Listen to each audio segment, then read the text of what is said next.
Hello, hello, hello, and good evening, everybody. I am actually here today doing a late live stream, which I was not expecting to do, but because I kind of prepped quite a few things earlier on, I thought, you know what? Let me just get over and done with this so that I don't have to basically procrastinate, right? And so here we are today, where I am giving you a live stream and tutorial, of course, on how to create your own online brand. And by that, I don't necessarily mean that it's just specifically for online, but if you have a physical brand that you've got out there and you would like to be able to create an online presence for it, this is the video for you. And of course, if you are mainly only online, only digital, this is also the tutorial for you. And so before obviously I get right into the tutorial, because the idea right now is for me to just do this live stream, finish, and literally go to bed, because technically this is late for me right now. This is absolutely late for me right now. However, I just want to do a little bit of housekeeping just to remind those people who are watching over on YouTube. Please do not forget to give this video a thumbs up, and of course click on that subscribe button and the bell button so that you can receive notifications every time I upload new videos. Of course, please leave your comments in the chat if you're live with me right now. And of course, if you are watching this after the fact, leave your comments down below, because your feedback is very much appreciated and valued.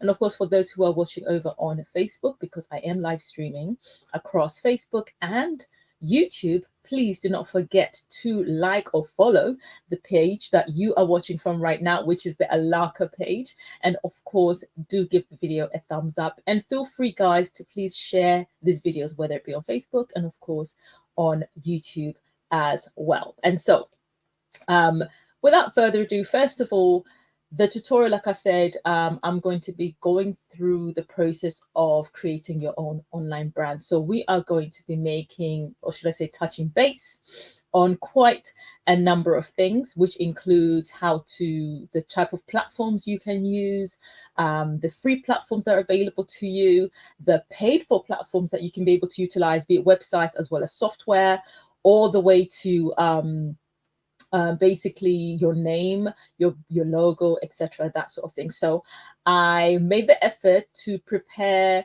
almost like a mini presentation.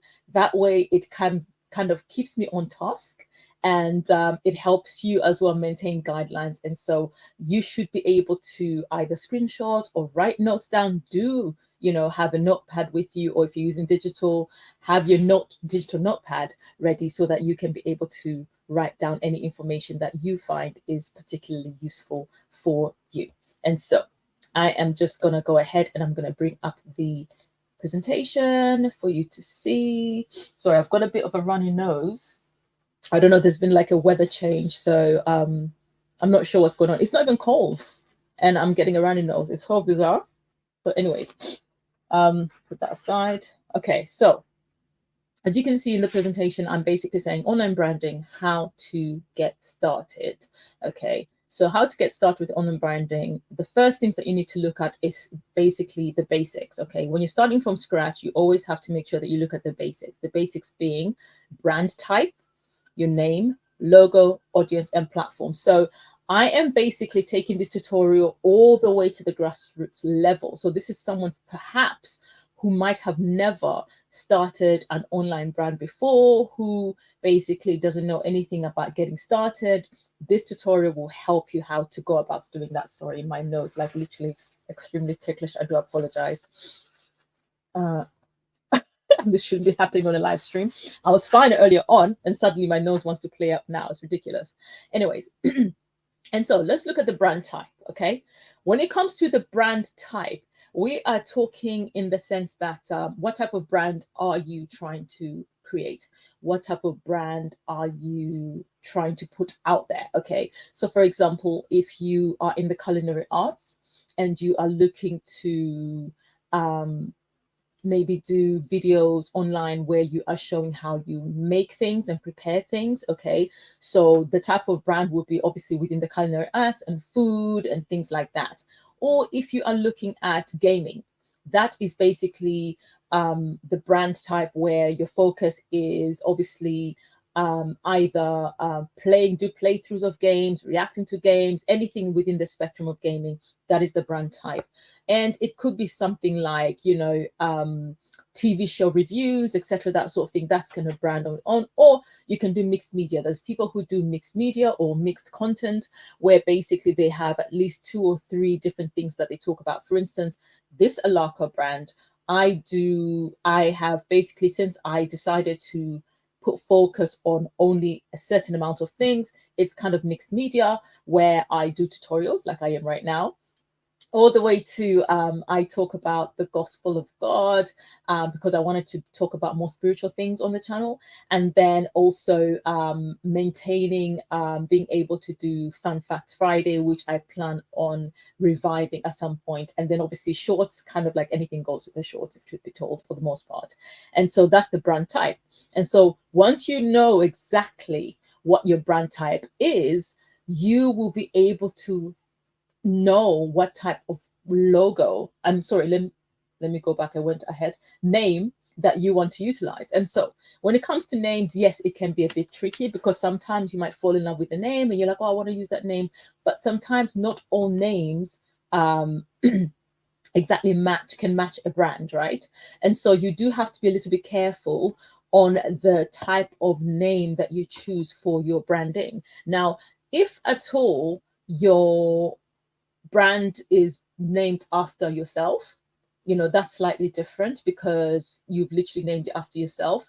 The only disadvantage with that is if you've named your brand after yourself, you do have to research to see how many other people have got a similar name to yours, or the same name as yours, who've decided to name their brands after their own name. So that could be a slight disadvantage. Not that you're saying you can't do it, but it's not something that I would put in the forefront of recommending, for that simple fact. Unless you've got a very unique name, then yes, you're likely to stand out, because the idea is when you choose a name for your brand, you have to ensure that the name stands out, the name is different from everybody else, so that it can easily be differentiated from all the other names that are out there. Remember, we live in a world that's got over 1 billion people, and literally billions of people do have access to the internet, right? And can easily search for things that they might be interested in.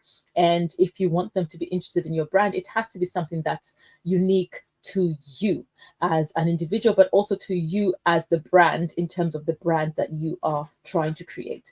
And so once you've got your name will help determine the type of logo that you're going to have, because some logos will literally be the name itself. Okay, for instance, my Elaka one that you're looking at, to me, it's on my top right, and to you it could be on your left, I think, I'm not sure. But the Elaka logo, for instance, the way I designed it, it's kind of backwards, because I did want it to be slightly different, but I chose not to have a symbol of any sort to be able to represent Elaka, hence you just see the word itself. However, when it comes to things like let's say TGZ magazine, which is one of my other brands, the logo is literally the letters kind of designed in a particular way in order to still represent the brand, but have a unique logo that goes with it, if that makes sense. And so when you do create your logo, you do have to have that in mind. And also, what else you have to have in mind is your color scheme. Okay, whatever brand brand color your logo is going to have, that is going to be basically your color scheme across the board, because that's going to be your brand color scheme. Okay, so you do have to think very, very carefully how your logo is going to look and what colors you're going to choose. So whatever color spectrum that you are going to be using, do bear in mind that you will likely have to utilize that on a lot of other things. We're talking about business cards, letterheads, banners, posters, all the way possibly to your merchandise, because this day and age, whenever anyone has a business, especially when you're doing promotions, etc., that sort of thing, merchandise is one of the best things that you can be able to utilize in order to promote your brand. It does not necessarily have to be t-shirts, etc., that sort of thing, because those can be quite pricey marketing wise and financially, especially if it's just for promotion. However, it's handy for making things like key rings, things that are a lot less costly basically, but will give you a returns on investment in due course. And so when you have to put things out like that, key rings, etc., to be able to promote your brand, you are going to be using the brand colors that you started off with when you designed the logo for your brand. Okay, and so once you now know your brand type, you now know the name that you're going to be using, and now you know the logo that you've designed, or you've gone ahead and designed your logo, right? The next step is to look at your audience. Okay, next step is to look at your audience, and basically your audience is always determined for the most part by the type of brand that you are basically creating, right?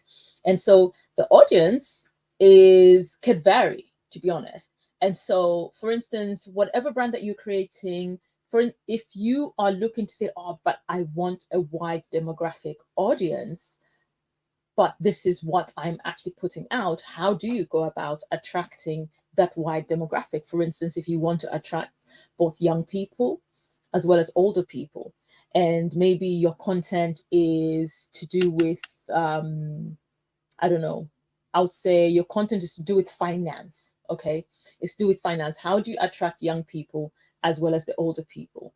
Okay, and so you have to look at that brand and go, okay, as someone who's doing finance, maybe I can look into giving tutorials for younger people, or how to study better for homework. That would bring in the younger audience. And then for the adults, maybe you can do tutorials on how to, I don't know, put together business plans, putting together financial forecasts and things like that. That will allow your brand to be able to attract both demographics, the younger and the older, generation. So that could be an advantage, right?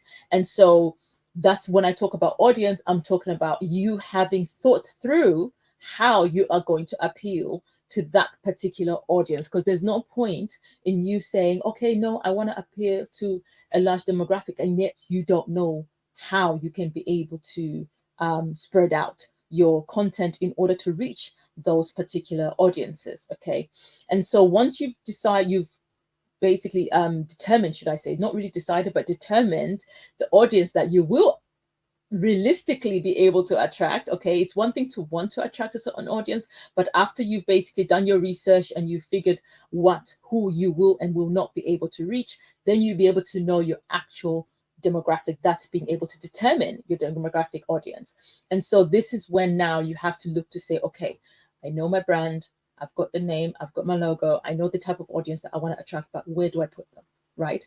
Where do I go? Where do I put my content so that these people can actually learn about my product, get to know about my product, and hopefully I'll get click-throughs where they can come to my website, or maybe find my address if I've got a physical location, and then they can come and purchase my items or hire my services. And so the platforms are extremely vital, okay? Because obviously the way we are in the information age, people are under the impression that almost any platform will do. It might appear that way, but you might find that certain platforms will give you more traction than others because those platforms have been designed to attract a particular audience, right?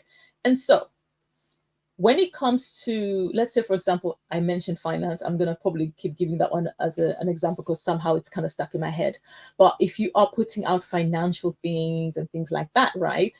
Um, your audience is, yes, you might get some audience on TikTok, because TikTok is fun, maybe even Snapchat and YouTube, highly likely, or even Facebook, highly likely. But the one where you're likely to really get a serious audience that will really engage with your content for something like finance and corporate is definitely none other than LinkedIn. Okay, for those who are maybe trying to guess, it's LinkedIn without a shred of a doubt. You can't go wrong with LinkedIn because as it stands right now, LinkedIn has fashioned their platform to have pretty much similar facilities as every other social media platform. The only difference is it's a more corporate place where people can actually advertise jobs and things like that. You can actually go live on LinkedIn now. And so if you're more on the corporate side of things, I definitely would recommend a platform like LinkedIn. Okay. And then in addition to LinkedIn, I would say YouTube as well as Facebook. And then TikTok can be good for maybe short videos in hopes that people will be able to click through and come to your LinkedIn or then go straight to your website. But otherwise, I would not recommend TikTok to be the one that you use for your forefront. However, if you're, for example, if you're a gamer, again, TikTok is great for clips, okay? But if you want to live stream, etc., that sort of thing, the main ones that I would firstly recommend are Twitch. For those who don't know about Twitch, Twitch is basically a company that's actually owned by Amazon. For those who don't know, because Amazon out here owning everything, it's owned by Amazon. And basically, we've got Alexa going off. It's midnight. Just 1 second. My apologies. I hear you, girl.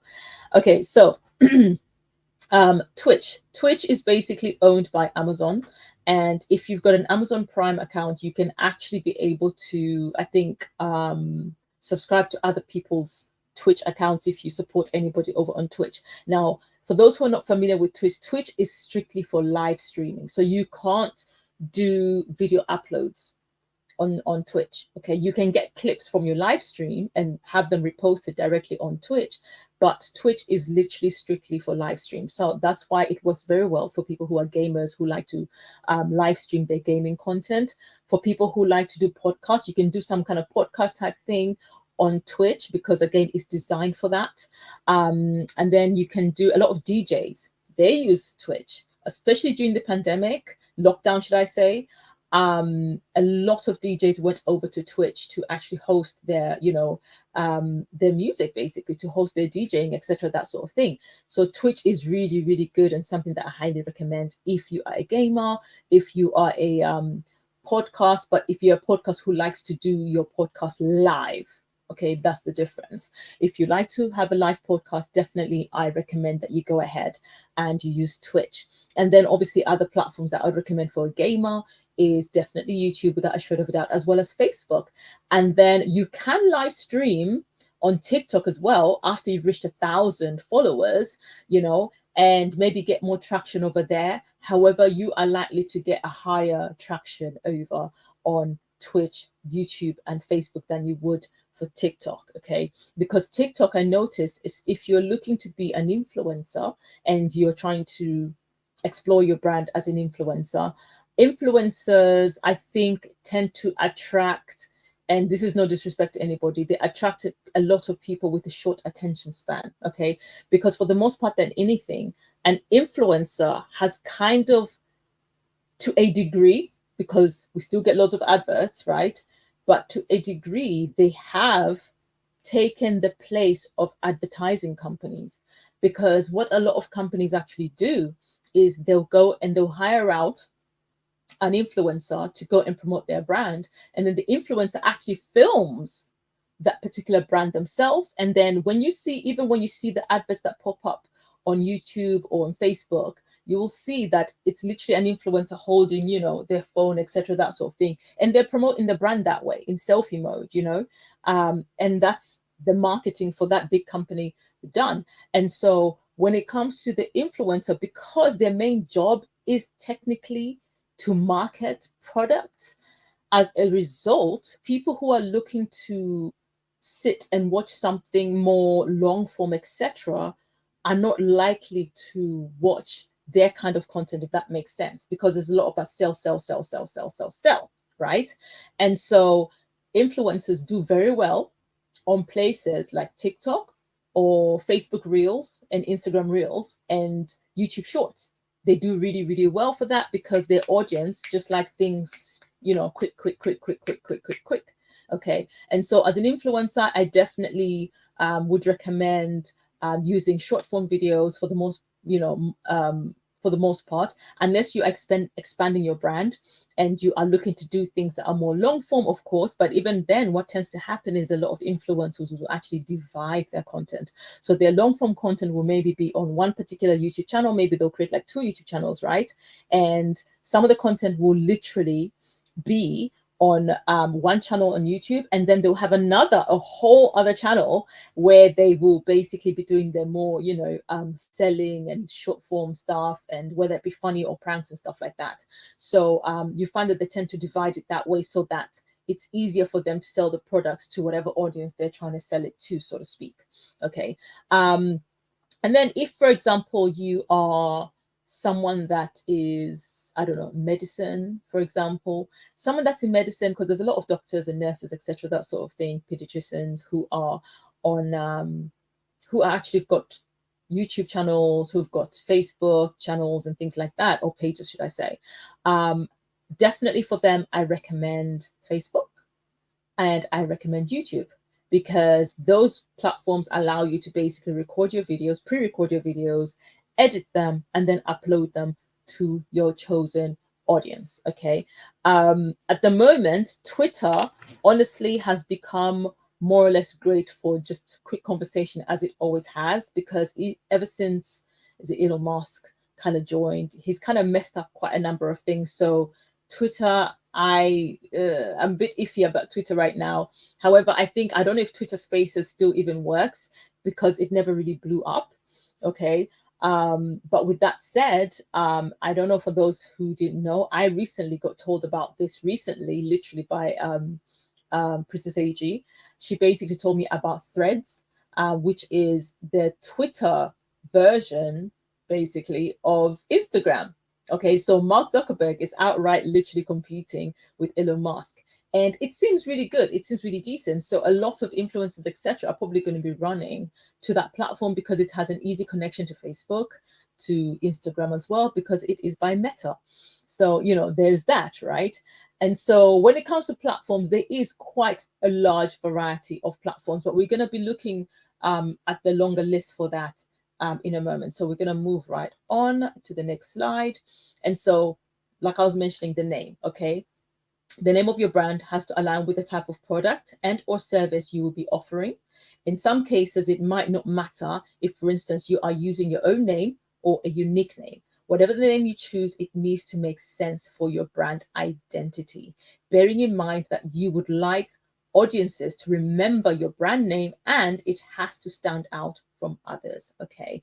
And so for those who are on my Patreon, I am going to be sharing these notes from this slide to you. That way you can be able to keep them and use them as a point of reference. So this is not a presentation that I created to make it like outlandish. I just made a really, really quick one because I didn't want to forget some of the points that I wanted to put across for this live stream. And so from the name is to the logo. Your logo, like your name, your logo has to be unique to you and also either align to your brand or have a unique design that will stand out from others to be easily recognized as yours. Sorry guys, I just heard a sound. That's weird. Okay, you can either design it yourself or hire someone to do it, or simply use online tools that can aid in the creation of your logo. So there are many options that you can be able to utilize in order to get your logo created, especially if you are not a natural creative in that way, but you've already got a brand that you've got a brand idea that you want to put out there and you need assistance in building that. You can always outsource the help that you need. Okay, so The next one is audience, which I mentioned. Okay, who are your audience? Where are they based? What is the age range? What type of, why did I not, I forgot to leave a space between type and off. What type of lifestyle do they lead? Now, who are your audience? Basically, who are your audience is basically the type of audience that if it's gaming, do they like games? What type of games do they like? That's the audience you're looking for. Or, okay, I'm teaching finance. Who are they? Bookkeepers and people who basically want to improve their administration, etc., that sort of thing. If they've got an administrative job, or even people who run their own small businesses, they might want to learn more about financing and how to best organize themselves financially within their business. That will be your audience. All the way to people who like beauty tips and things like that, people like makeup and things like that. A lot of influencers will watch a lot of videos, how to do makeup, etc., that sort of thing. And so that will be your audience. Where are they based? Okay, where are they based is basically because there's some places in the world where even if you feel, okay, I want my audience to be here, here, here, there are some places which are restricted. There's some places where whatever it is you might be promoting, it might not be a big thing that side. And so you do have to put that into consideration. And so when you are trying to reach a particular audience, do look at that in terms of where they're based and how far and wide you would like your brand to reach as well. For instance, if I am trying to promote, let me see, let's say, for example, I'm a chef that specializes in Yorkshire puddings, okay? My audience literally will be strict to UK audience, because the worldwide audience, Yorkshire pudding, a lot of them probably never heard of it, okay? And so they'll be wondering what the heck is Yorkshire pudding, and also access to that particular Yorkshire pudding when you make them, etc., especially if you want them to buy it. Literally, if it's worldwide, you're literally having to ship food, which is not likely to be something that a lot of countries will approve of, right? So you have to look at it on that aspect. Obviously, I've kind of used an extreme example, but that's just to give you an idea, okay? And then what is the age range? Okay, we mentioned the age range before, where if you want to attract younger and older audience all at once, okay? So your type of content sometimes will automatically determine your audience. Gaming, for most cases, will attract a young and young adult audience, okay? Finances will probably get young adults as well as older age range. If you're going to be doing toy reviews and things like that, it's going to attract parents as well as children, because their parents have to get their children to watch that particular content to see, and so that is basically what would determine your age range, the type of product that you're putting out there. And then if you want to attract a wider range in terms of the age range, you have to look to see how you can utilize your product in order to appeal to all those audiences, even if they are from different age groups. And what type of lifestyle do they lead? The type of lifestyle that someone leads can and will determine whether they will watch your content. For example, let's say me being a Christian, for example, there's certain content I will not and I shall not watch, okay? It's really that simple, because it goes against my beliefs, right? And then there are some people who might, I don't know, let's say, for example, you've had some controversial men, I'm not going to mention their names, some controversial men on the internet who women bash and stuff like that. Even if there's some women who watch it, okay, for me as a woman who I feel like I have to preserve my integrity, and I don't want to give clout to people who talk down on women, I'm not going to watch that, right? I'm not going to go ahead and watch that, because of the way my lifestyle is. I would never want friends like that around me. So why would I go ahead and watch that on YouTube? Does that make sense? And so certain things that I wouldn't engage in real life, it's most likely I'm not going to watch it about it or want any interest in it on the internet. And so when we talk about lifestyle, it's pretty much that. People who like to cook a lot, if their lifestyle revolves around food and they're foodies, so to speak, they will love a good cooking video. People who love pets and animals and things like that, they will love cat videos and animal videos and dog videos. People who just love babies and kids and things like that, they will watch a lot of, funny videos for kids, etc., that sort of thing. People who like to learn new things all the time will watch videos like this, where, they want to learn new things, how to do this loads of tutorials basically on how to learn new things. People who are creatives, they will watch video like this as well again, you know what I mean? So, and so on and so forth. So when we talk about what type of lifestyle do they lead, it's that sort of thing, because the lifestyle that your audience leads will also not determine your views if it's digital, if it's online, but it will determine if they will be willing to buy your product. Okay, let me give you an example. A teenager who is still in school, who still relies on mom and dad, okay, is less likely to buy your product if, for example, you've just started your own skincare brand, you started your own clothing brand, and your clothes are within the price range of, I would say, £50 up, etc., that sort of thing. For a teenager, that might be way too much money, unless they're rich, spoiled, or actually they just give them a really big allowance, then maybe. But most likely than not, it's going to be too much money for the teenager. And so, to a degree, even if being a teenager is not a lifestyle, but that does put them in a lifestyle bracket to say that one is not of the working class, right? And because they are not of the working class, they will not be in a position to actually purchase your product. Even if they might watch videos or content where you're promoting your product, they're less likely to purchase your product. Whereas people who are within the working class, they are likely to purchase your product, right? And then there's others who purchase products to do reviews of other people's products. And so those ones are likely to purchase your products because their lifestyle is to do reviews on their platforms, whichever platform it is. Because some of them, I think some might assume I'm just referring to YouTube. No, there's people who literally do reviews specifically for their website and their websites only. They don't even venture onto video form type of reviews, etc. They would rather just write a full breakdown, and then they're the ones who end up purchasing your stuff. Others is companies, okay? Companies will literally, because they're looking to boost their content, especially companies that do blogging and things like that, they're looking to boost their content. In order for that to happen, they'll go and invest by purchasing other people's things so that they can go ahead and review them that way. You see what I mean? So it varies, it's just a matter of looking to say, okay, I want to be able to attract people that will actually have some buying power, so to speak. But otherwise, when it comes to things like gaming, on the other hand, you will find that the younger people, the tweens, etc., they're likely to spend that $4 to be your subscriber on Twitch. They're likely to spend that £5 or whatever to be your a member on your YouTube channel, or to be, or a little bit extra, whether it be £1, etc., to give you a star, or to give you a what do they call it, a super chat on YouTube, etc., that sort of thing.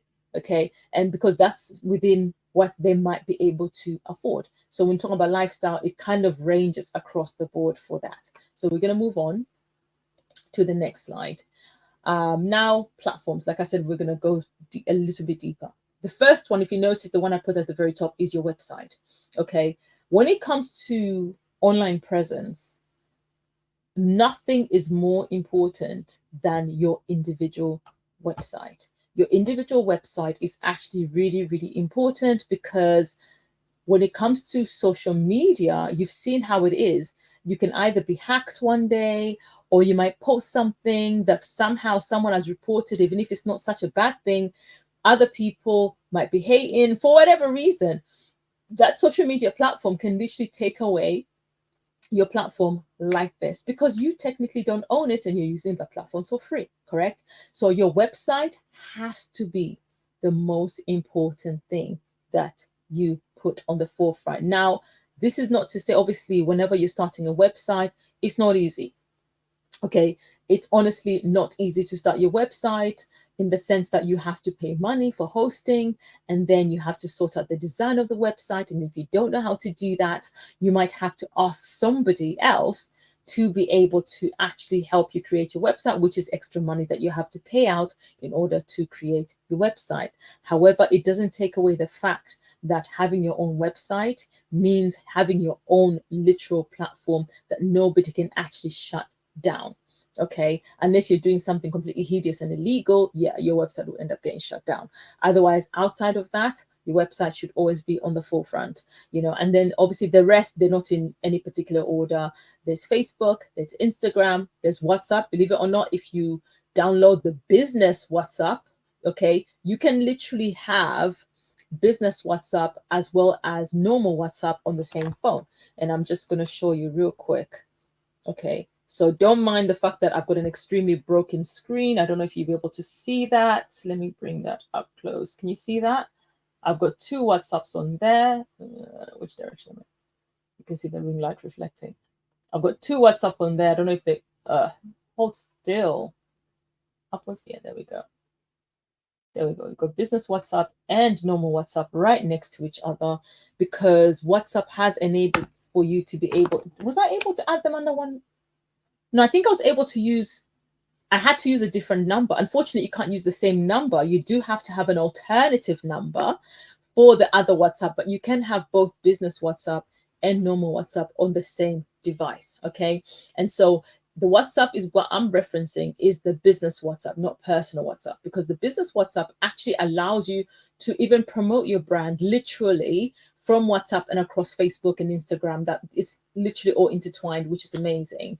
And it allows you to just put all this business information that you can be able to place on it. So WhatsApp, that's why WhatsApp has made it on the list. And of course, there's Twitter, even if I'm sometimes just right now with it. And then there's YouTube, there's Threads, which is Twitter's version, which is YouTube, which is Meta's version of Twitter.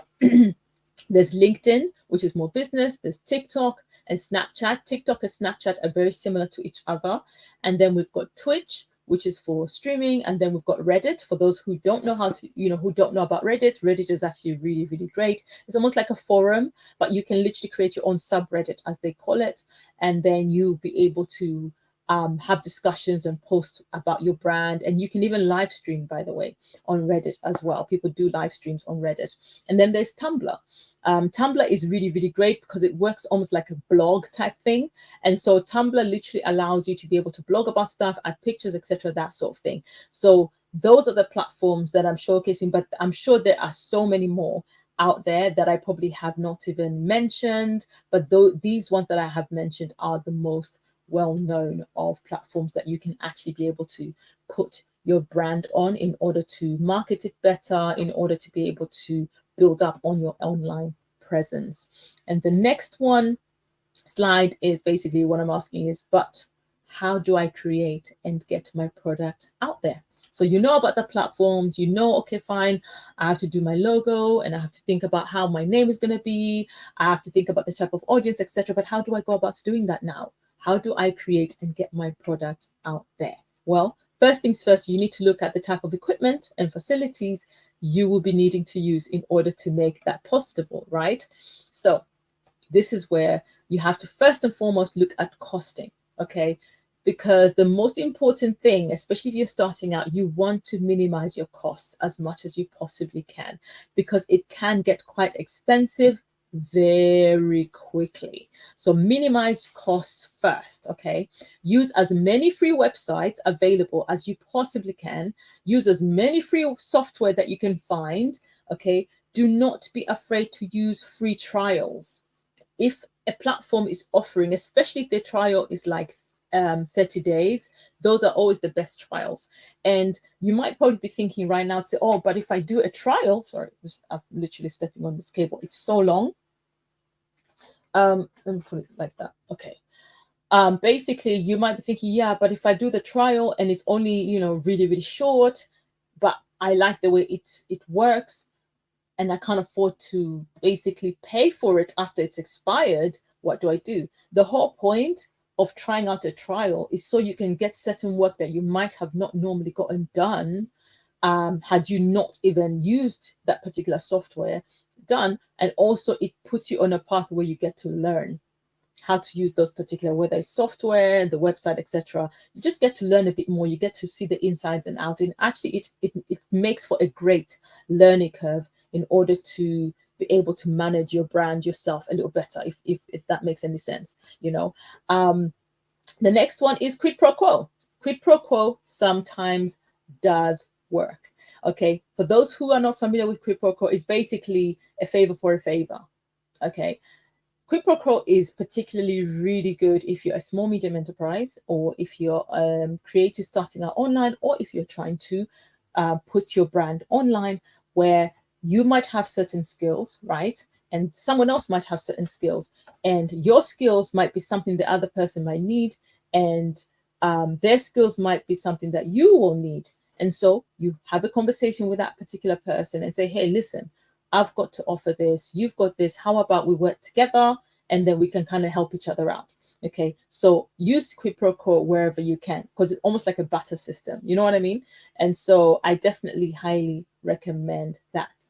And so on to the next slide. The next slide now, you will still have to invest. So after you've taken the necessary step to be basically use the free available software or platforms in order to at least get started, get your foundation going, and just, get your product to a certain level, you will still have to do some investing. Okay, you can't maintain the free platforms forever, because the good thing about free platforms is they do give you the opportunity to get started.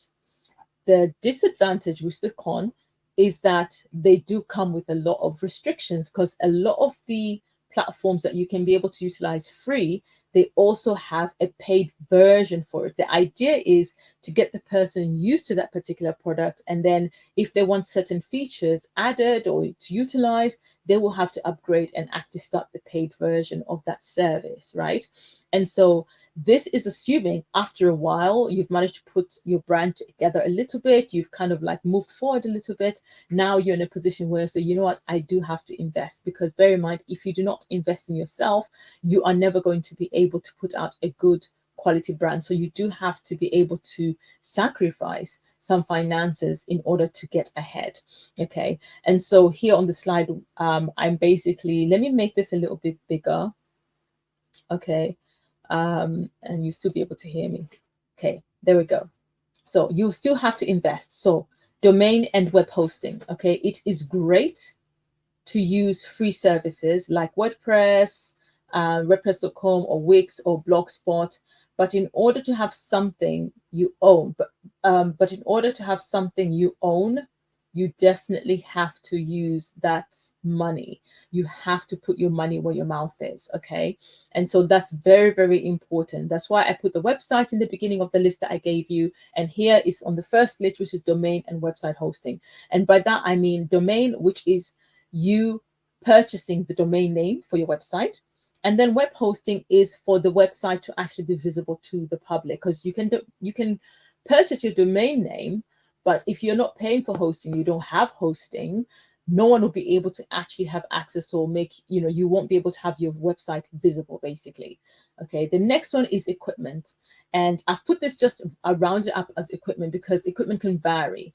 If you are mainly a digital creator, your equipment will be things like a camera, a ring light, a microphone, headphones, a computer if you don't have one, that sort of thing, stuff that will allow you to be able to put your content out there. If you've got a physical product, you would be probably looking at things like a sewing machine if you're making clothes, a printing machine if you need to print the clothes, you could be looking at buying wax and bits and pieces if you're making candles. You could be looking at what else do people, hair products. You could be looking at all kinds of different chemicals and packaging and things like that if you're making some kind of skincare product or hair products, etc., that sort of thing. So this is where you literally have to go ahead. This is what the equipment that I'm talking about, that you have to invest in. The third one is better quality branding. You might either need to outsource some of your services or pay for an online platform that can help. Okay, so for example, if you're trying to put out something where a brand that requires you to do a lot of, I would say, drawing things, but you don't know the first thing there is to know about drawings and things like that, or creating really amazing looking things, let's say for a t-shirt, for example, right?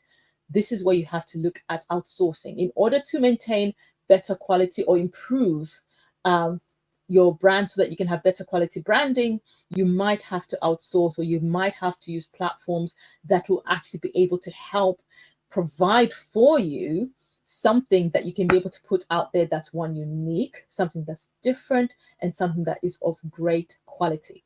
And the fourth one is networking. Now, networking, you're probably thinking, how is that an investment? Trust and believe, networking can cost money as well. Okay, purchase that nice outfit. Okay, you do have to look nice when you go networking, because first impressions are always best, right?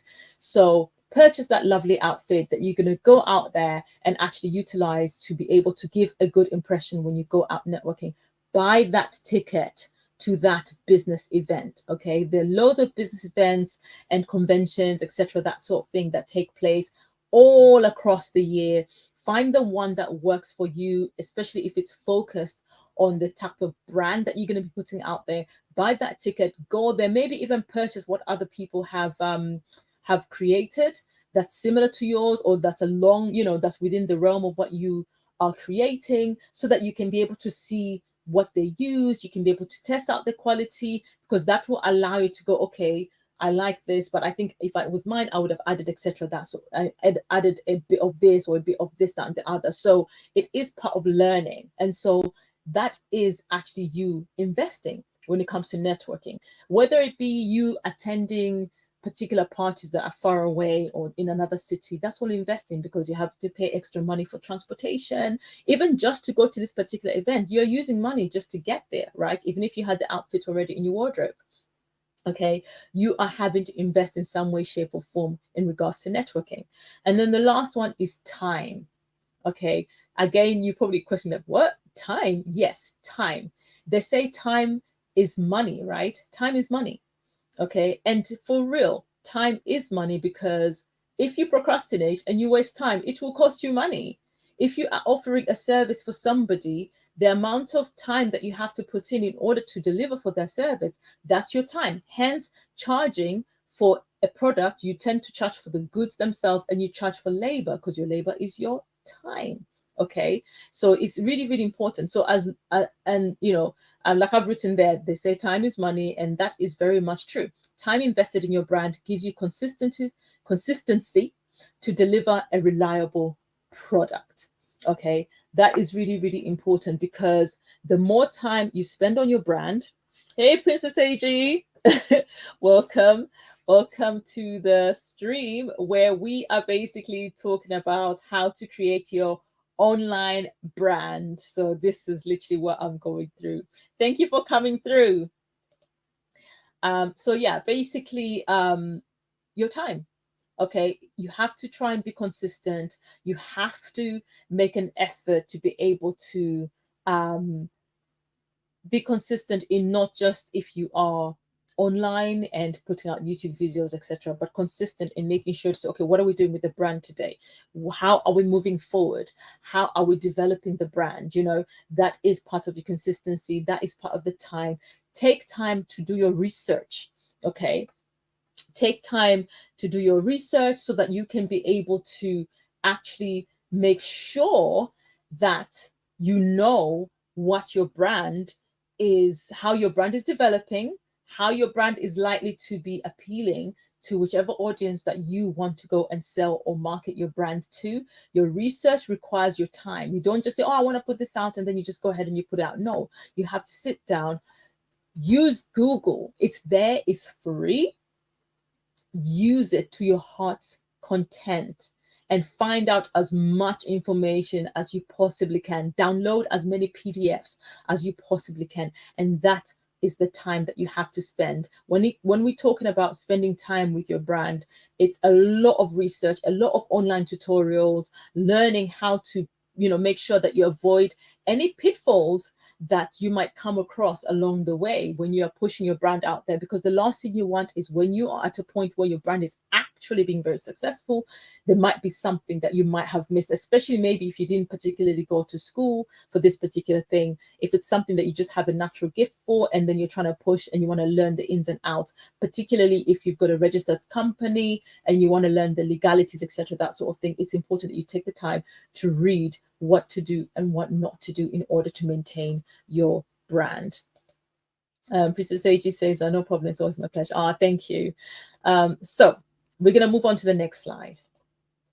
The next slide is now we are going to be looking at the free services available. Because remember, we'll talk initially, I mentioned to you that the first thing you need to do is minimize costs, right? And so let's look at some of the things that will help you in minimizing those particular costs.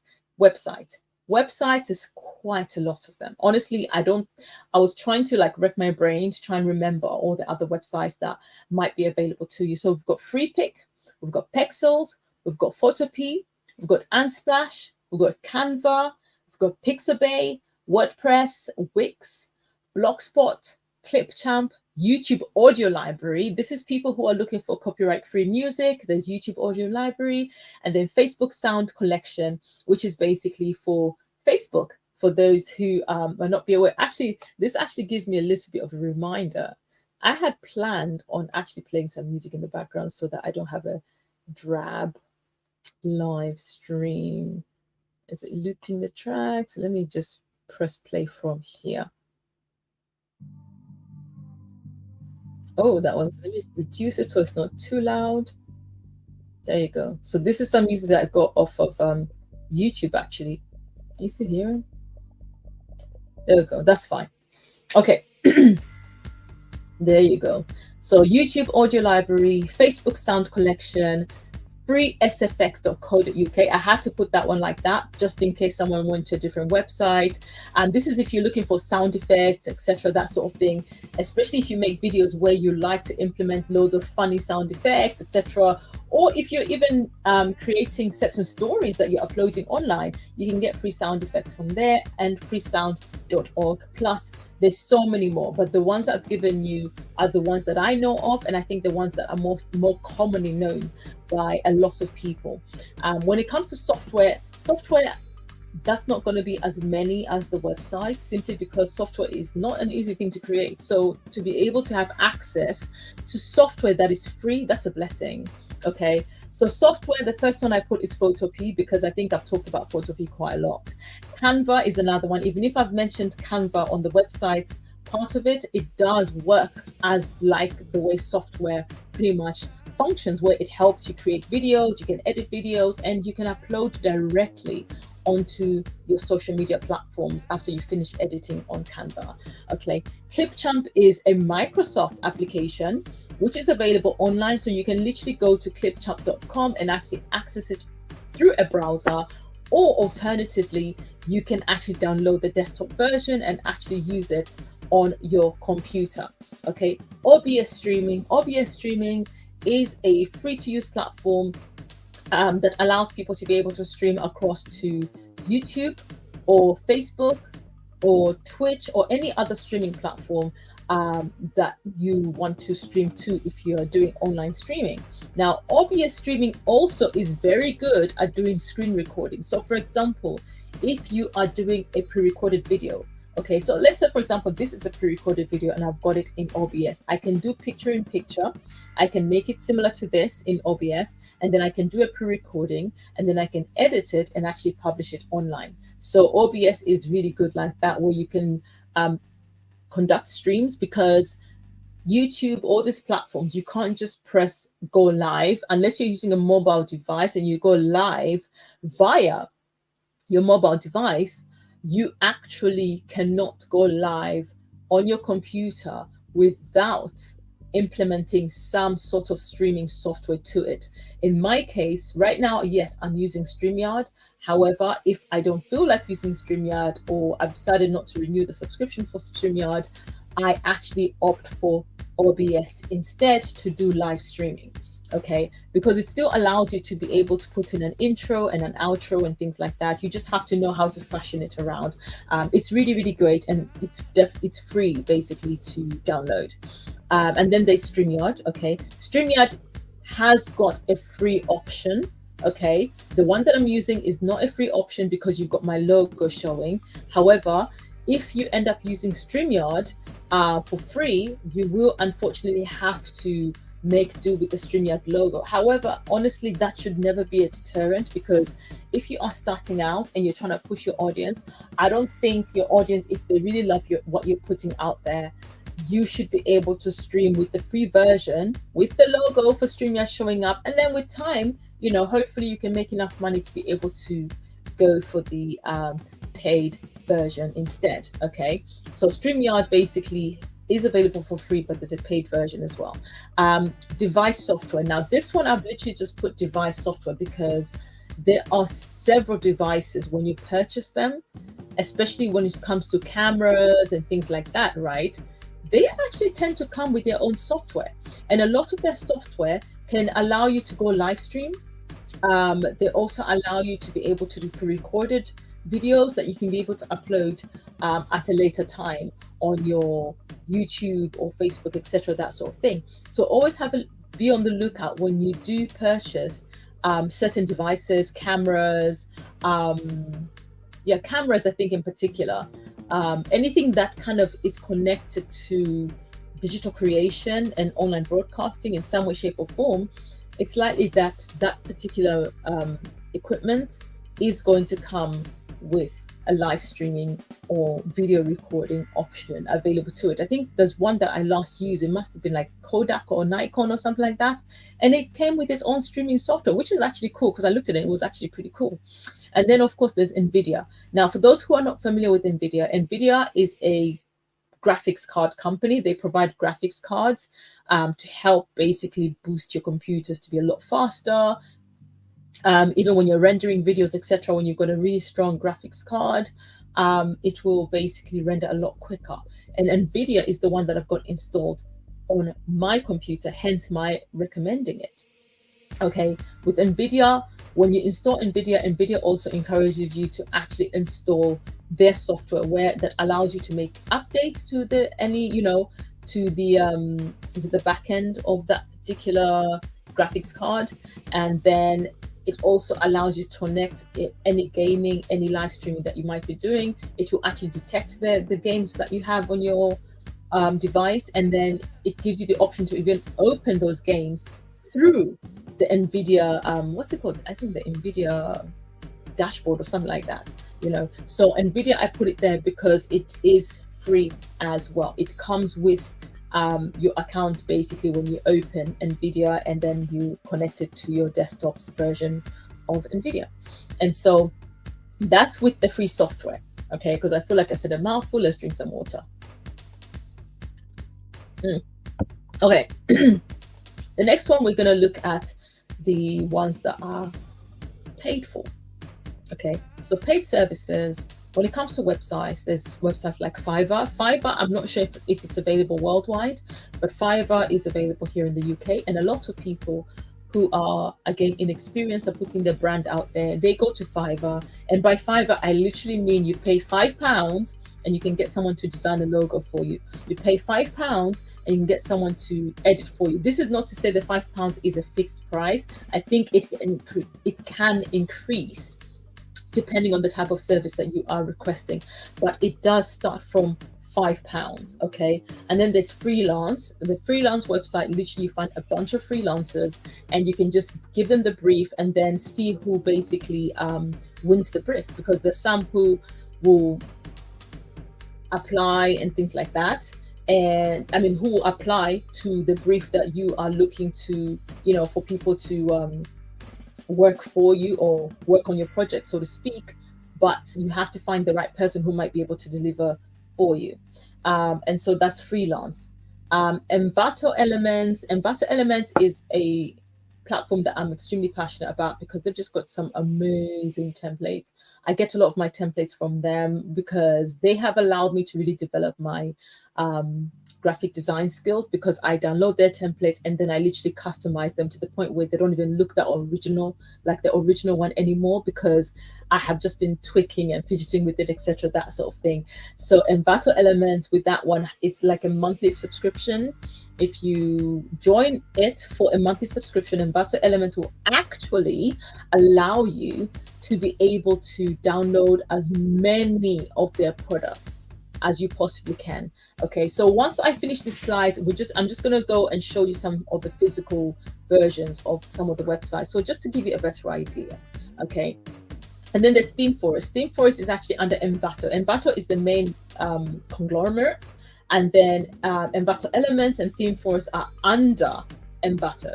Okay, ThemeForest, on the other hand, why it's different from Envato Elements, even if they pretty much do the same thing, is that ThemeForest, whenever you purchase something, you're purchasing it outright. You purchase it once and for all, and that's done. Whereas in Envato Elements, you are actually paying a monthly fee, and then you can download as many things as possible. Whereas ThemeForest, once you've paid for that one item, if you want another, you have to go pay for that one as well. You see what I mean? So that's the difference. And then there is Motion Array. Motion Array works in a similar fashion to ThemeForest, and it offers a lot of videos, etc., that sort of thing. So if you're looking to market your brand, etc., Motion Array does have some free files available, and then it also has obviously the ones that you actually have to pay for in order to get your brand out there a little bit more. Epidemic Sound, I think a lot of people know about Epidemic Sound. I'm not using Epidemic Sound music on this one because I've already got Epidemic Sound on my other YouTube channel for the Sims, because I need it for there more than I need it for here. But Epidemic Sound, you pay a monthly fee subscription, and you get access to an unlimited amount of music to be able to use for your project, you know, so it's kind of good that way. And then there is TuneCore. I put TuneCore out here because a lot of people have been creating podcasts, right? A lot of people have been making podcasts, etc. And of course, if you're looking to be an artist and you want to put your music out there, TuneCore is my first recommendation, because it's one of the longest standing music distribution websites available, and you can't go wrong. You keep 100% of your royalties, so that's quite good. The only downside is that you have to keep renewing every single year, you know. That's the downside, but otherwise it is great, and it's got great customer service. Ditto is another one. Ditto, you basically can be able to utilize it to distribute your content to other digital platforms, just like TuneCore, especially if you want to get your podcast out there to a wider range of people. You do have to use a digital distributor in order for that to happen, and that's where TuneCore, companies like TuneCore and Ditto come in. I think it's looping the track. So I was wondering why I kept on hearing the same thing over and over again. And so, yeah, they kind of work in the same fashion. Same with DistroKid. DistroKid, like Ditto, like TuneCore, work in a similar fashion. The only difference with Ditto and DistroKid, I think, if I'm not mistaken, you have to, I think there's a certain percentage you have to give them, if I'm not mistaken. I'm not so sure, but you can always have a look and see. And then SiteGround. SiteGround is basically the web hosting company that I utilize for my website. And so if you are looking for a hosting company, I definitely recommend SiteGround. And the reason why I recommend SiteGround is that their customer service is honestly really, really good. A lot of the times, or majority of the time that I have had to deal with them, the advisors, the customer service person, has really sat down with me, has been patient. So, oh, this is wrong with my website. I can't find this. And they'll take me step by step. They'll even help out on the back end to try and fix and alleviate, you know, whatever problem that I'm facing at the time. And then there's WordPress via Jetpack. Now, WordPress.com is free, but WordPress via Jetpack is not free. There is actually a fee to be paid. This is so that you can have more memory, etc., that sort of thing, to be able to utilize your website more efficiently. Okay, and then other paid service in regards to software, we're looking at Adobe Creative Cloud, and then there's Filmora, there's Cyberlink, there's Final Cut Pro, which is best for people who use Mac, Microsoft Office 365, yes, I said it, DaVinci Resolve, PaintShop Pro, and so many other platforms. Okay, for me, my recommendation is always going to be Adobe Creative Cloud, because I've been using it for yonks and I've just become so assimilated to it. That's what I'm always going to recommend. However, Filmora is also really, really good in the sense that it comes with loads of really good presets that you can be able to add to your videos whenever you are kind of editing your videos. And then who have I left out? Yeah, that's the list. So we're going to move right along. So summary, for the most part, in regards to this particular live, is launching your own brand is not easy. Okay, but you just need to take a leap of faith and choose something that you love doing. Do not do it for likes, and that's the biggest mistake anyone can make, is if they decide to do it for likes, follows, or popularity. If you're doing it for that, and you're also initially doing it just so, oh, I just want to make money, you will struggle along the lines, because that's not where your passion lies, right? And so if you simply do what you love and are consistent, the income will come. Simply stay consistent and stay true to your brand. Don't try and alleviate from your brand. Stay true to your brand. Okay, that way the people who actually love your brand for how it is, they're the ones who are actually going to stick around no matter what. This, whether it be audiences or customers who are purchasing your stuff. Okay, so stay true to your brand and do not worry about what someone else is doing, because that someone else is not you. Okay, you are always going to be the only you. Therefore, whatever it is that you are passionate about, you should be able to have the courage to put it out there without fear of retaliation, without fear of anyone, coming against you or anything like that. Okay, you are the only you that you can be able to put out there. And so your brand and the ideas that you have will always be unique to you and you alone. Okay. And then in the end, basically, I'm just saying thank you. For bespoke services, visit www.epicom.com. And so that pretty much brings me to the end of the slideshow. Okay, the slideshow anyways. But not the entire live stream, because I just want to show you how some of the items actually look. And so we went into let me have a look. Sorry, I'm just having to look on the other screen. Okay, so for those who are looking to start a YouTube channel, because I think that's one of the most popular things that people really like to know more about. If you're trying to start your own YouTube channel, obviously it can be a bit of a disadvantage, in the sense that first, it's painfully difficult to get people to subscribe. I don't know why, considering that it's literally free for people to click on that subscribe button, but people act like it's costing them an arm and a leg, which is kind of sad, to be honest.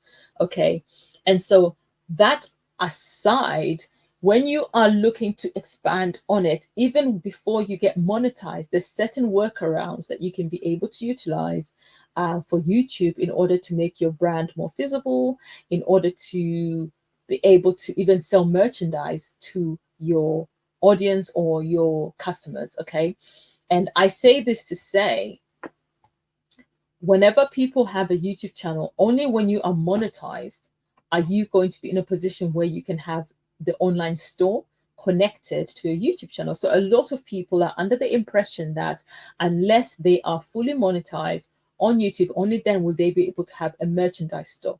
No, you don't have to wait for YouTube to give you, basically, you don't have to wait for YouTube to give you permission, so to speak, to have your own online shop, because there are alternatives available to you, which is what I am about to show you now. So let's see. I'm going to do a screen share, and I'm going to pick, where's that one? There it is. Yes. Okay. I'm going to go ahead and share this, and I'm going to get rid of, I'm going to add that to the stream, get rid of that. Okay. So this is my own website. It's the Elaka website, as you can see. So I'm going to be looking this way. Okay. I'm actually put it on full screen layout so you can actually see it. There you go. Okay. So this is the Elaka website, as you can see. Okay. Right now you are looking at one of the pages for the Elaka website, but the main aim here is for me to show you how you can be able to have your own store as well. Okay, so for the Elaka website, I've got a shop here. If I click on shop, you'll be able to see it. It will come through in a second. Today, not tomorrow. There we go. Okay, so with this one, you can see this is my shop, where I've got all this merchandise. It's a lot of faith-based merchandise that I actually sell on the Elaka website. If you want anything else that's different from the Elri clothing line, I'm still working on the Elri website and making sure that I can be able to relaunch it properly. But also, if you go on the epicom.com's website, you will be able to actually find a store with some of the Elri clothing merchandise over there. Okay, so this kind of gives you an idea. You know, this is great basic pillow, etc. As you can see, a bin bag, no weapon formed against me shall prosper. Only God is my judge, you know, that sort of thing. But in order for me to do that, I basically utilized a plugin, okay, on WordPress. And the plugin in particular, the name is actually, the plugin for this name is Printful, because Printful is a website that allows for anyone to be able to create their own merchandise and actually be able to sell it. So I'm just going to go to the dashboard so I can actually show you roughly what it looks like in the back end. And hopefully when I do get a chance and I'm giving a tutorial about how to put a WordPress website together, we can have a deep dive into this and what plugins you need and what you don't need, etc. But I've just scrolled down. You can see Printful is right there. It's nice and colorful. Okay, when I click on Printful, it takes me to the Printful section. Today, has it done it? Okay, I'm in the Printful section. So with the Printful section, oh my gosh, these people keep marketing everything everywhere. Let me close that as well. Okay, and so here in Printful, you can actually see your orders, etc., your products, the store, etc. And then quick link stores. Okay, so this one will take me to my Printful shop, because remember, I've already downloaded the plugin, it's already synchronized. So this will actually take me to what my Printful platform stores look like. As you can see, these are some of the stores that I have connected with Printful. The Elaka one is active, the Elri one is active, the Epicom one has got a slight error, so I probably need to check that one of the plugins that I installed on that particular website are not causing any problems. As a matter of fact, maybe I can have a look at it now real quick. Hang on. Open a new tab, bring it over here. Okay, and I'm just going to go to epicomproductions.com, which will convert. Yep, there's a slide. I just saw an error message, which means I have to check it out. Probably an update recently that occurred. So I'm going to click on store. Okay, for those that don't know, this is my website, the epicom.com website, where basically if you are looking to find out more about the services that I have to offer, you can actually go ahead and have a look on the website and look at the services, where you can be able to see the pricing that I offer for my services. But we're going to go ahead and click on store. Okay, and then within store, you can see I've got some products here. Now here it says bikini twists and waves, which is the picture here is missing. Towel, you've got phone cases, and there's more stuff that I'm going to be adding to them. But both of these websites, okay, this one as well as the one for this one, I used this one, basically, Printful, because Printful then allows you to be able to have merch. And the good thing is, even if you're not able to embed the pictures of all your merchandise on YouTube because you're not monetized, the advantage is when you use social media such as YouTube, not YouTube, Instagram, Facebook, and you've synchronized your website to the store, you will be able to actually, sorry, I think I lost my train of thought. Let me start that again. Oh my gosh, I literally just lost my train of thought. What just happened? Okay, so the advantage, even if you're not able to embed on YouTube, is that you will be able to have Instagram and Facebook, as well as actually WhatsApp, to be able to showcase your clothing. And the good thing is, once you've synchronized your website to those three social platforms, particularly Facebook and Instagram, people will be able to actually see your items in the store. Now, I don't know if stores are visible to us via the browser. Let me just have a quick look. If they are visible to us on the browser, then I will be able to actually show you. Let's see. Let me go to profile. Okay, I'm quickly having a look. I know you can't see what I'm doing right now, but I am going to see if the shop tab is open. No, it's actually not showing on the browser, but if I go on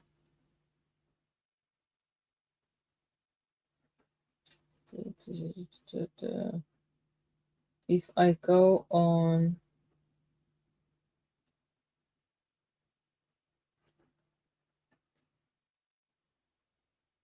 see,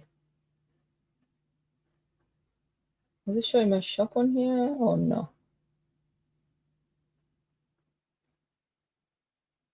I'm not sure if I ever opened my I think I opened it on Elri. Hang on. Elri clothing. ELHIY clothing, yes. Let me see if it will show up on there because I'm not sure if I activated it ever on the Elaka one.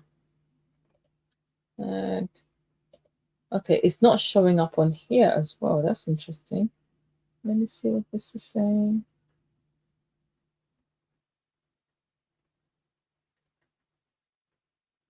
Elri clothing. Let's see. Okay. So the web browser is not showing the shop for Elri clothing, but it's actually visible on YouTube. I mean, on Instagram. It's actually visible on Instagram. And so, like I was saying, to it is made to make it so that it's easier for you to be able to sell your product, and it guarantees you click-throughs to a degree anyways, depending on how you market, back to your website for people to actually purchase your products. And so now back to this. Okay, so the stores basically, I think I opened thingy, but I think I need to switch which one. So I'm just going to remove that from the stream. Okay, and then I'm going to stop that one. And then I'm going to do that again, share the screen. And I shall, let me go ahead and actually just open the whole dashboard. That one. There we go. Okay, we're here. So if we switch, I should be able to, there we go. This is what we're after. So this is the dashboard. I thought you saw the dashboard earlier on, my bad.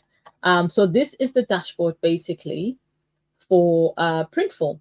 And the good thing is with Printful, literally, once you've synchronized your website to Printful, you literally will be in a position where you can literally just go, you can see it's telling my name, oh gosh, my whole government name.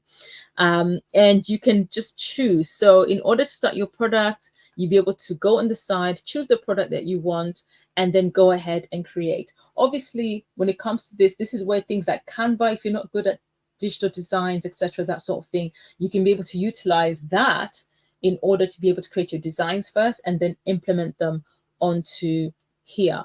Let me see if I can maybe show you an example.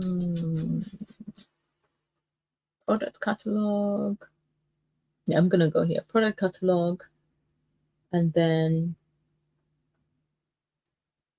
okay, browse new products. No, I don't want to make a new order. A new order is basically if I'm trying to create something. So I'm gonna go to my stores because you have to do it through your stores. Okay. I'm gonna go to my store and then I'm going to view the store, which is the Elaka one, which is the website anyways. And then you see here it says add product. Now I'm not gonna fully add the product because I don't have a design that I want to implement. But you add product. When you go to add new product, it basically takes you to a section where there's a whole bunch of things for you to choose from. So for example, this is a classic baseball cap, beach field. It tells you how much, it tells you literally how much the baseball cap actually is. And it allows you to go and customize it however you like. This is a corkback coaster, embroidered patches, different. Oh, that's a nice tumbler. I would want one of these. That's for $16. I don't know why it's giving me in dollars. It's supposed to give me in pounds. And black mug, which is really cool. Keep things fresh and a chosen product to you. So a throw blanket. So pretty much, let's pick this just for kicks. Okay. Because I just want you guys to see how easy it is, and I think you might even have fun. So this Meet Our New Design Maker, it's brand new, we're still upgrading. So okay, continue. Find all design tools to the sidebar. Okay, yep, I know about that. Switch viewer in the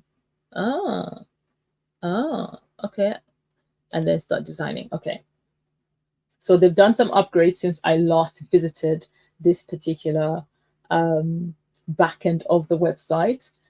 So let's see, preparing design, etc. I'm gonna try and go through this as quickly as possible because the main aim is just to show you what you require in order to create your online branding, and I've kind of gone through that with the presentation already. Preparing design maker. Oh, it's taken a minute. Cleaning paint brushes. Can we be done today? Preparing design maker. Yes, I know that. It's literally taking its time. Okay. Stretching the blank canvas. Hasn't it already done that? Okay. Ciao. Mm.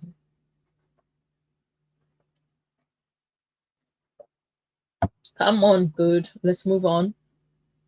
It's actually taking too long for my liking.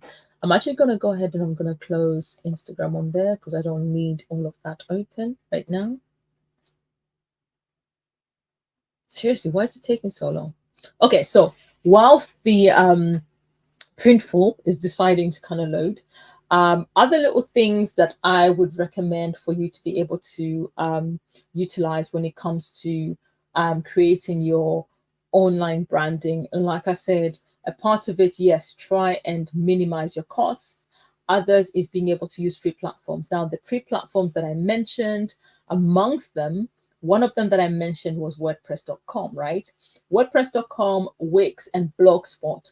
If you are looking to launch a website, but you're not ready to pay for hosting or purchase a domain name just as yet, you can be able to use WordPress. So I'm just going to give you an example of a couple of my backup WordPress sites that I have. So for example, this is tgzm.wordpress.com. And so whenever you have a WordPress, you use WordPress, but you're using the free version or any free version of any URL, you're always going to have the name of the company that you are utilizing or that you're technically hosting under without paying. And so this one, I named the tgzm.wordpress. You can see I don't fully own the brand because the WordPress brand is literally within my brand. However, I'm showing you this to show you that you can literally have some really good themes that you can be able to utilize in order to at least get started with your brand. As you can see with this one, okay, we've got the menu there, download the magazine, etc. If I click on download, what's going to show me? Download magazine. There you go. Currently limited, yes, because Issue actually changed the way they give their free embedding. They've become greedy, just put it this way. And so these are the other previous embeds of the magazine, etc. But you can see you can embed things to it. Obviously, when it comes to free things, you are always going to be limited, right? There's always going to be some kind of limitation. Oh, this goes to YouTube, so let's come back out. It literally took us straight to the YouTube channel so that was kind of clever. Instead of, because it's TGZ TV, and then current trends, entertainment. So these are all the tags for the categories. All these are categories basically. But yeah, you can be able to create. This is another one. This one I actually created for my brother.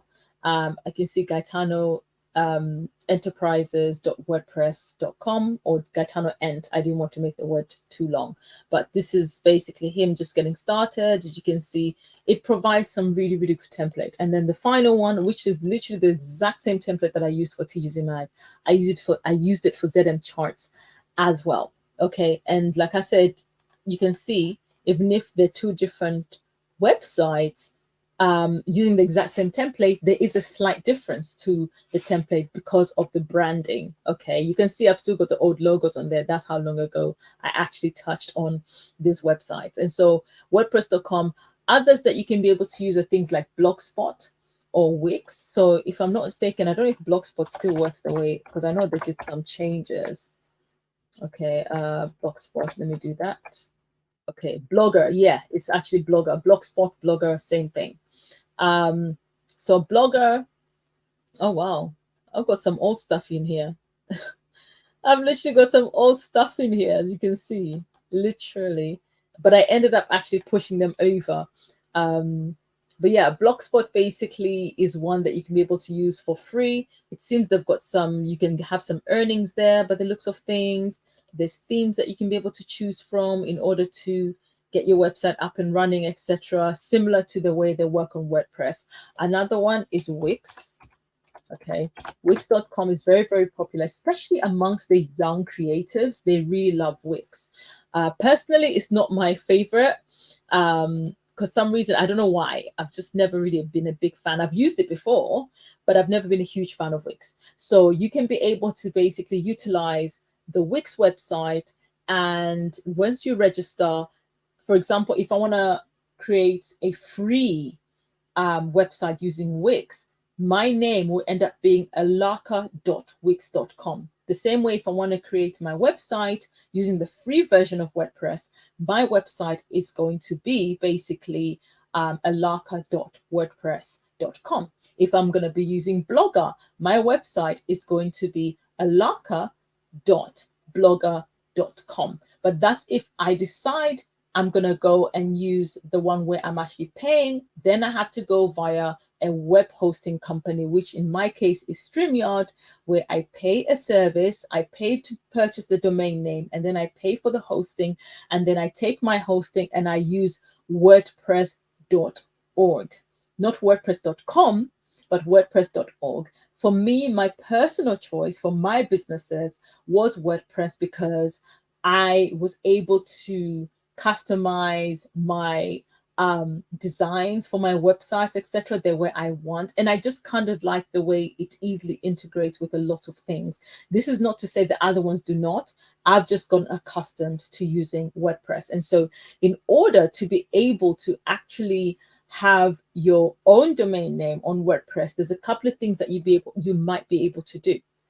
Okay, you can either do it directly with a web hosting company and then just integrate WordPress after the fact, or you can basically go ahead and actually pay for it directly from WordPress. So let me give you an example using my brother's one. So for example, here, it's at the top, it says remove this site banner with a paid plan, right? So if I click on remove banner, it takes me to the option where I can actually be able to pay for it. And so you can see your plan, it says is free, okay? What free comes with beautiful themes and patterns, unlimited pages, unlimited users in terms of people who can register and follow your blog and follow your page, etc. So it is really, honestly, it makes for a great starting point.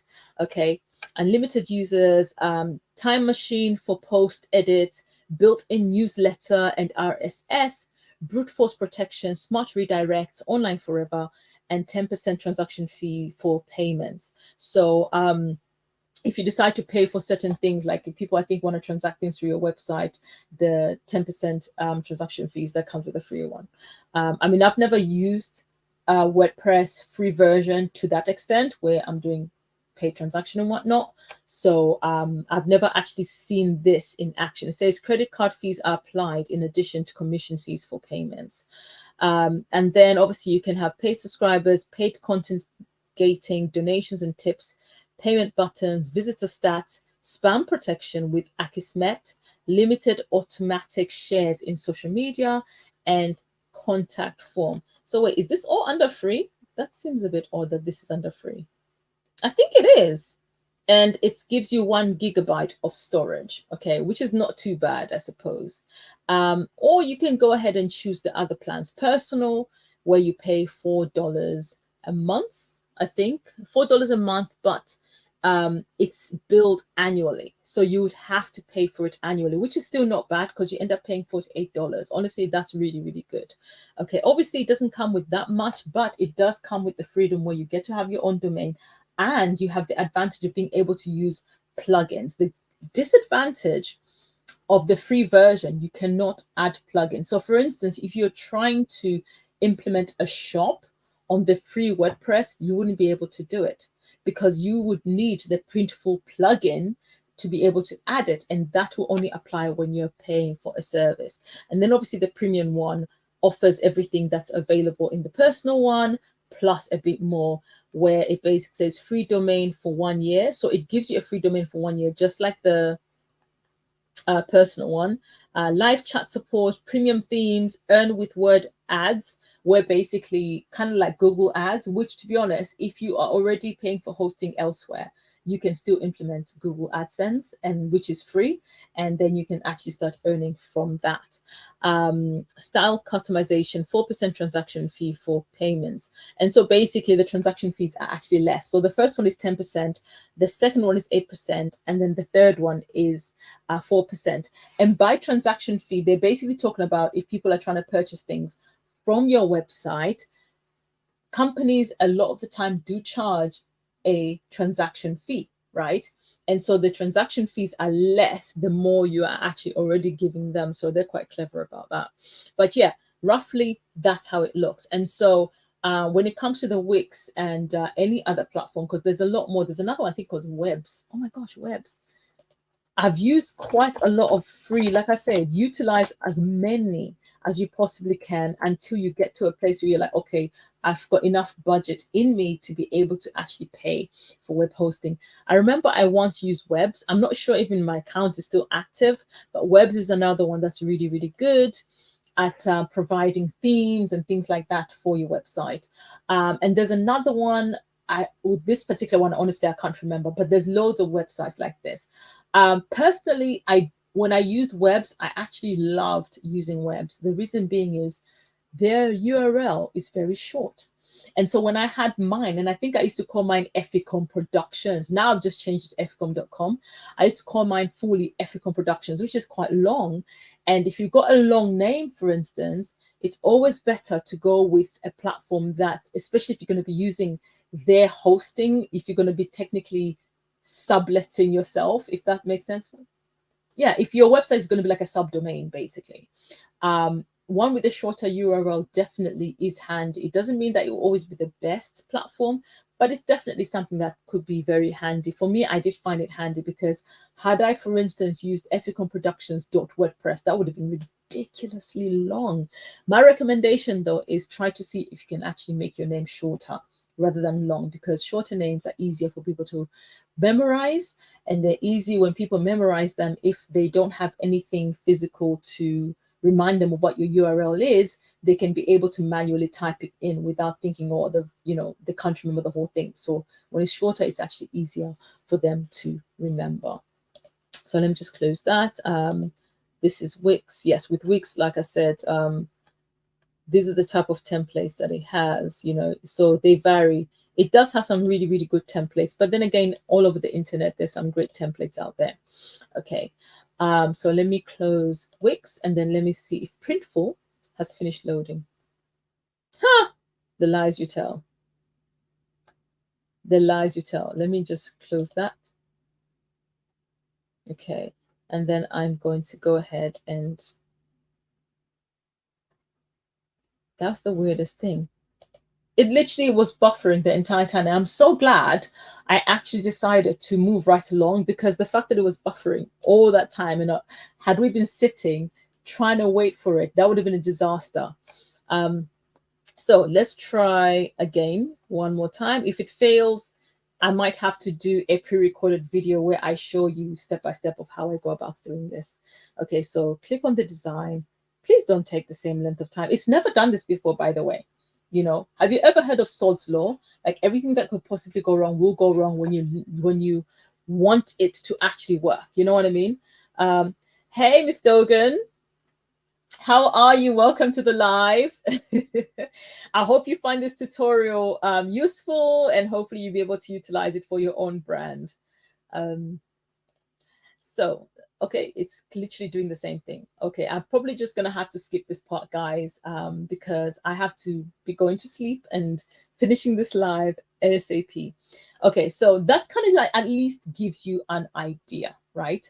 When it comes to being able to create your own merch. So you don't have to wait to be monetized on YouTube, you basically can use a platform like Printful, and there are other platforms, by the way, that are similar to Printful. I chose Printful because it integrates easily with WordPress, and I can easily basically just add a I can keep hearing this on my shoulder. I can easily be able to add my products into my stores, and basically, like I showed you on the Elaka, we're gonna go straight to the store.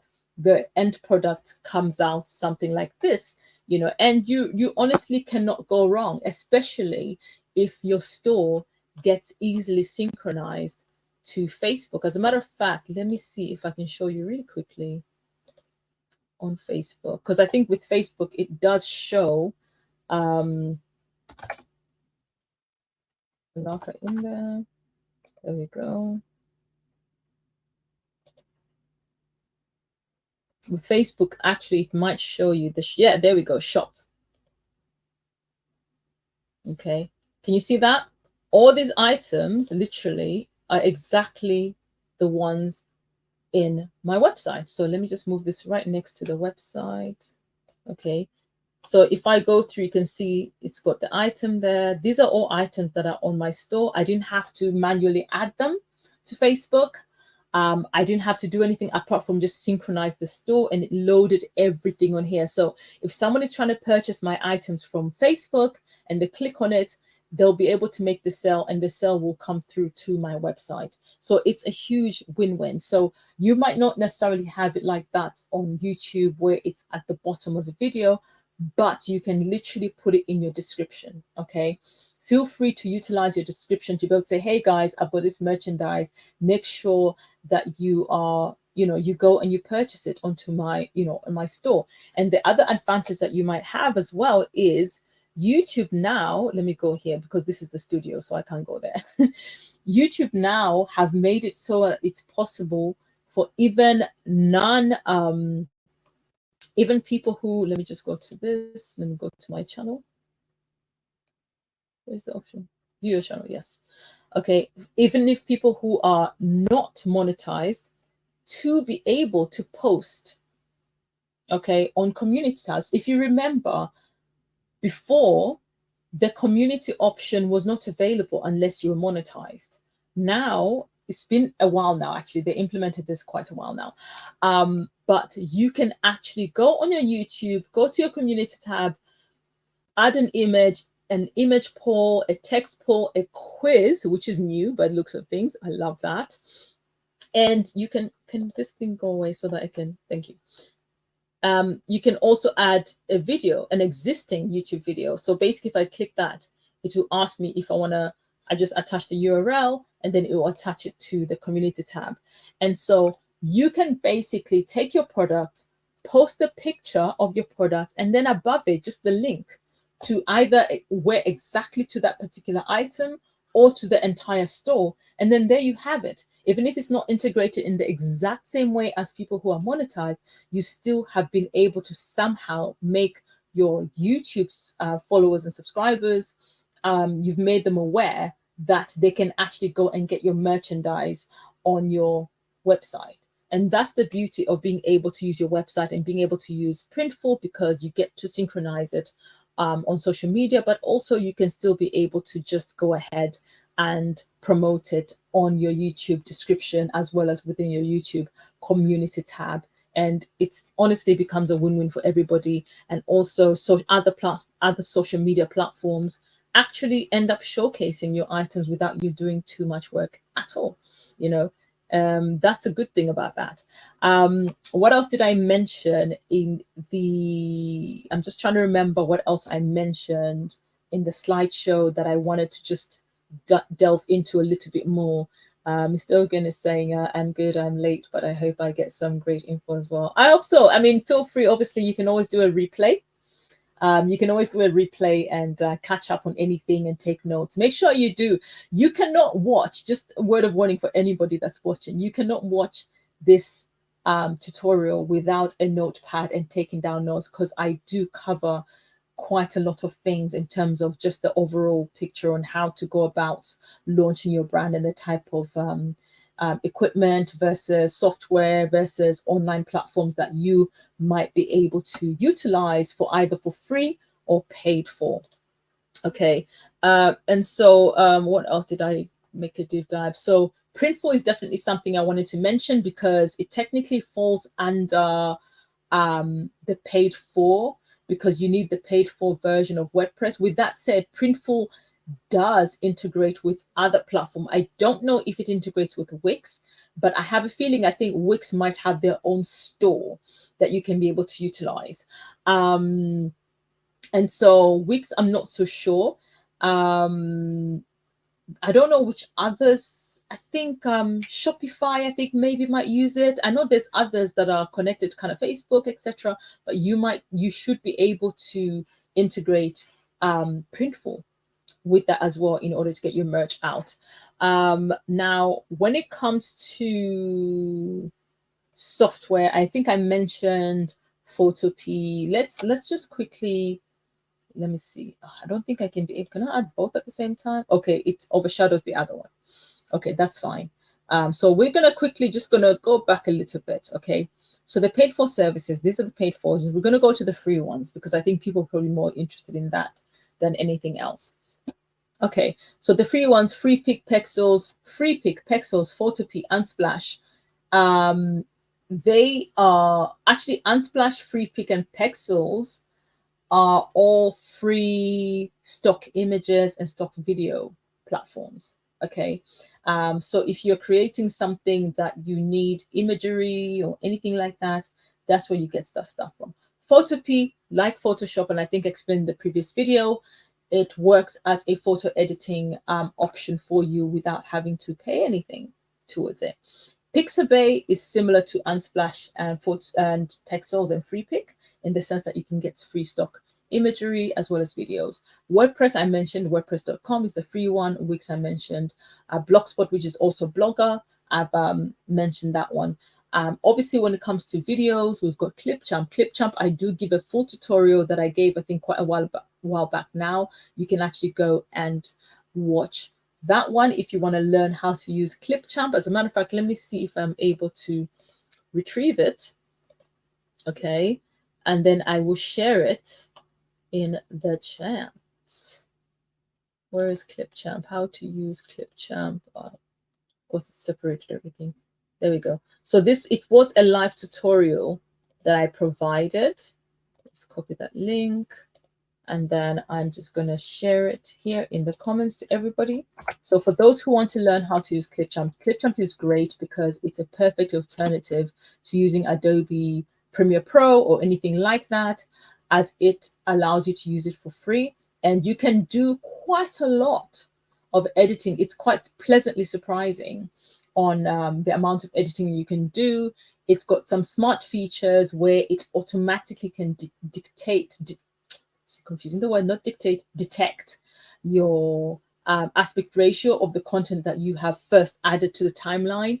And so if it's a square, you will be able to obviously have the square. It will tell you that it's fashioned it up for the whole timeline to be a square. If it's in portrait mode, it will detect that. But if you are actually trying to change it, you can easily literally change from the Instagram square to the shorts or reels, type size, to a full length one for a full video for YouTube, etc. So it's really, really good. I definitely highly recommend that you go ahead and check that out. And so I think I was playing music earlier on, but I'm not sure what happened to it. Hello.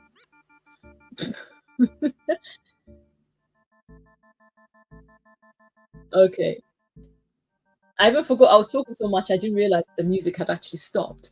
Okay, so with that said, basically, I just want to send a little quick reminder, guys. Please make sure you give this video a thumbs up, subscribe if you are not already subscribed, and please do me a solid, click that bell button and share this video, as it will really, really help. You sharing, you commenting, it does help me quite immensely when it comes to the algorithm, and just having people basically, have my video more visible. I don't know, I got tongue tied there. Have my video more visible to people who would like to know more about what I am sharing. And so also, before I go, if there's anyone that is actually interested in asking any specific questions, this is your time to come in and ask some questions. I'm going to stick around for a few minutes to answer any questions. So I've just put the link in the chat, and you can come and join me on this live stream and ask whatever questions that you might have in regards to branding and pretty much stuff that I actually went through right now. So as I wait to see if anybody comes in, there might not, but I want you to know that that option is actually available to you. Otherwise, let me see, what else have I left out? I'm just checking to see if there's anything that I might have left out. The software, Photopea, Canva. Is there any StreamYard? StreamYard is the one we're using right now. OBS, I mentioned to you, is the one for video recording.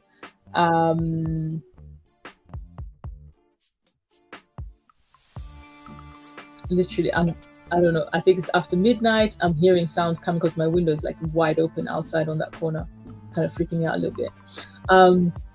Let me just go to see if there's anything else that, okay, that's my summary.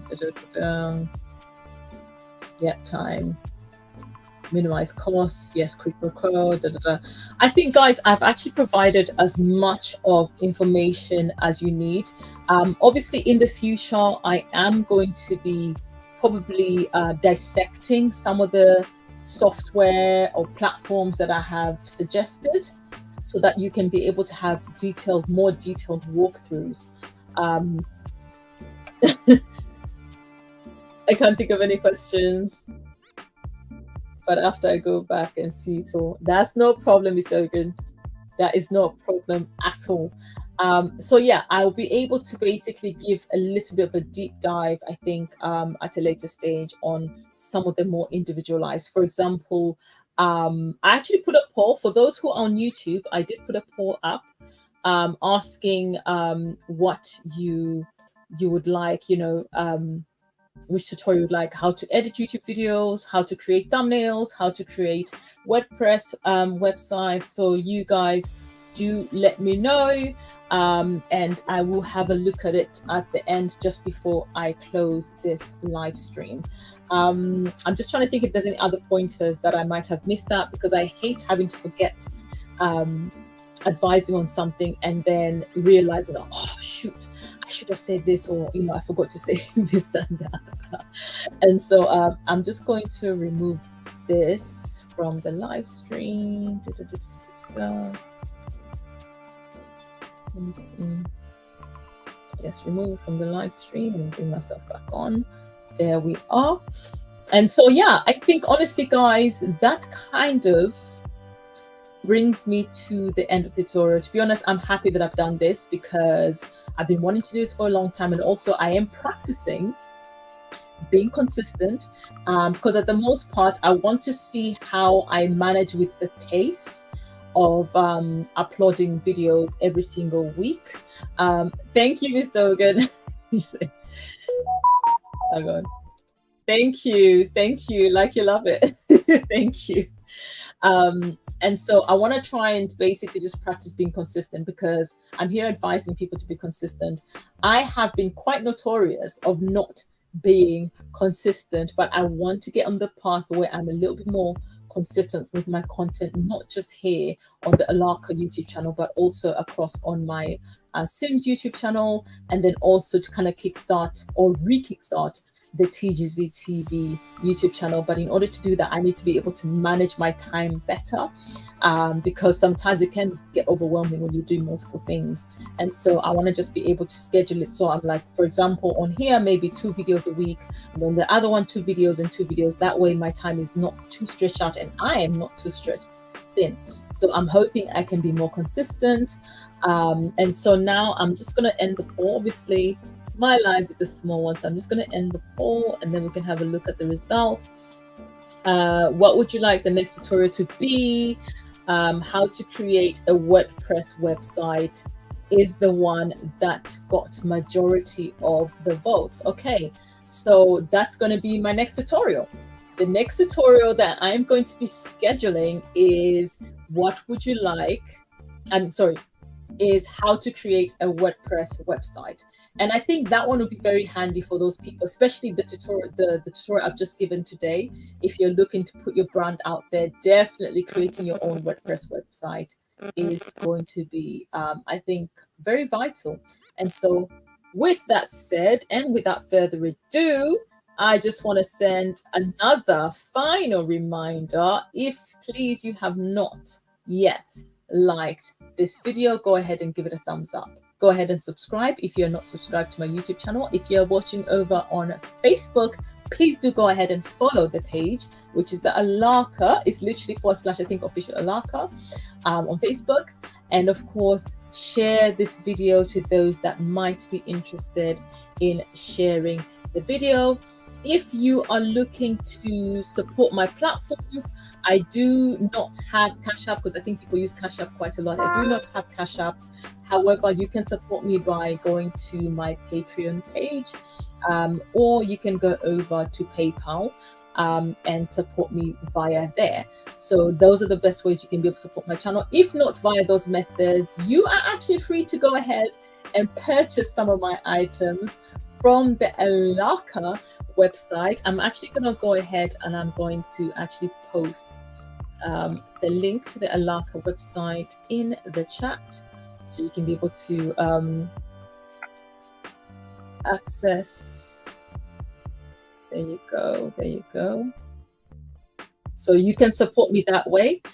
This video is very informative. Oh, I'm glad you find it very informative. Thank you so much for tuning in, Princess AG. I really appreciate you. You're absolutely amazing. You're a gem.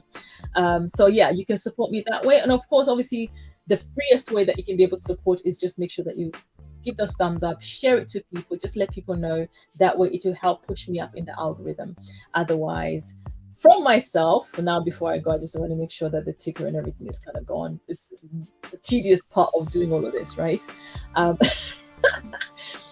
From myself, everybody, until next time, okay, you guys have yourselves a lovely, lovely evening, and I suppose the rest half of the week that's left, I guess.